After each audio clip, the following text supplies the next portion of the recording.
Star হোটেলের chicken ঝাল fry মানুষ নাকি খেয়ে বাটিতে করে আবার বাসায়ও নিয়ে যায়, এত টেস্ট। আমি শিখেছি টাকা দিয়ে, আপনাদেরকে শিখাবো ফ্রিতে, যদি পেজে একটু লাইক ফলোয়ার বাড়ে। চলুন কিচেনে যাই আর কাজ শুরু করি। আমি 2 কেজি ওজনের একটা ব্রয়লার মুরগি নিয়েছিলাম। চামড়া ফালানোর পরে এখানে 1.5 কেজির মতো মাংস আছে। মাংসটা ম্যারিনেশন করে নিব। স্বাদ মতো লবণ দিয়ে দিচ্ছি, 1 চা চামচ দিয়ে দিচ্ছি হলুদের গুঁড়া, 1/2 চা চামচ দিয়ে দিচ্ছি আদা বাটা, আর 1/2 চা চামচ দিচ্ছি রসুন বাটা। সবকিছু মাংসের সাথে ভালো মতো মিশিয়ে নিব। এটা প্লেট দিয়ে ঢেকে 10 মিনিটের জন্য রেস্টে রেখে দিব। একটা বাটিতে 1/2 কাপ টক দই নিয়ে নিয়েছি, সাথে নিচ্ছি 3 টেবিল চামচ টমেটো সস। এটা হোমমেড টমেটো সস, এই রেসিপি আমার চ্যানেলে আছে, চাইলে আপনারা দেখে নিতে পারেন। এখন সবকিছু ভালো মতো মিক্সড করে নিব। আমি এখন মাংসগুলো ফ্রাই করে নিব। একটা কাঠি দিয়ে চেক করে দেখছি তেলটা গরম হয়েছে কিনা।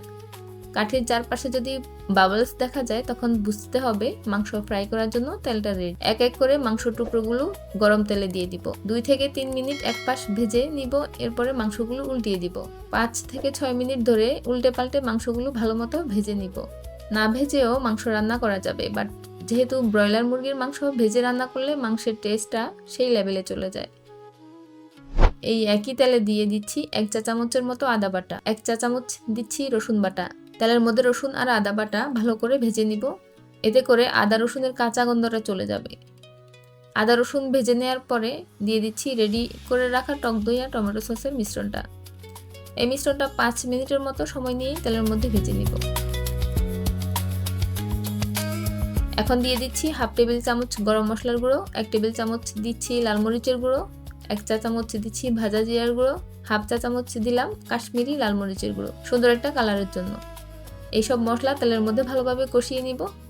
একেবারে ভাজা ভাজা করে ফেলবো, একেবারে রোস্টের মতো। রোস্টের মশলা যেরকম অনেক সময় ধরে ভাজলে রোস্টের টেস্ট বেড়ে যায়, ঠিক সেরকম। স্বাদ মতো কিছুটা লবণ দিয়ে দিচ্ছি। 1/2 কাপের মতো পেঁয়াজ বেরেস্তা দিয়ে দিলাম। এই রান্নার আসল ট্রিক এখানে। কাঁচা পেঁয়াজ না দিয়ে বেরেস্তা দিয়ে রান্না করলে মাংসটা খেতে খুব ভালো লাগে। বেরেস্তাটা একটু নেড়ে চেড়ে মিশিয়ে নিয়ে ভেজে রাখা মাংসগুলো দিয়ে দিব। মাংসটা এই মশলার মধ্যে আরও 5 থেকে 6 মিনিট কষিয়ে নিব।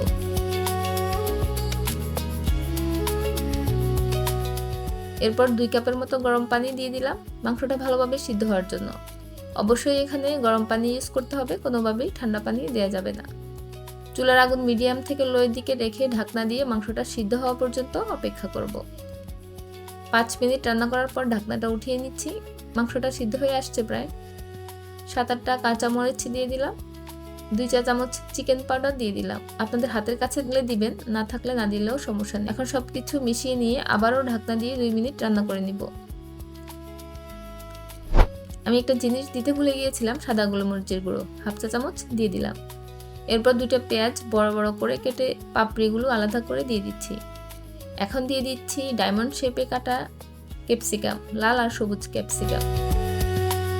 1 টেবিল চামচের মতো বাটার দিয়ে দিলাম। এখন সবকিছু ভালো মতো মিশিয়ে নিব। আবারও ঢাকনা দিয়ে পেঁয়াজ আর ক্যাপসিকাম একটু সিদ্ধ হয়ে আসা পর্যন্ত অপেক্ষা করব। সবশেষে কিছু ধনেপাতা কুচি দিয়ে দিচ্ছি। এটা আপনাদের মন চাইলে দিবেন, যদি আপনারা পছন্দ করেন। মাংসটা সিদ্ধ হয়ে গিয়েছে, এখন চুলার আগুন বন্ধ করে দিব। খুবই অল্প মশলায় মাংসটা রান্না করে দেখিয়েছি। যারা ব্যাচেলর আছেন কিংবা স্টুডেন্ট আছেন তারা এটা খুব সহজে রান্না করে ফেলতে পারবেন। এটা দেখতে যেমন লোভনীয়, খেতেও কিন্তু সেই রকম টেস্ট। আপনারা বাসায় একবার ট্রাই করলেই বুঝতে পারবেন। এরকম মজার মজার রেসিপি পেতে অবশ্যই মাহিরাস রেসিপি ওয়ার্ল্ড ফলো দিয়ে রাখবেন। আজ বিদায় নিচ্ছি, দেখা হবে অন্য কোনো ভিডিওতে ইনশাআল্লাহ।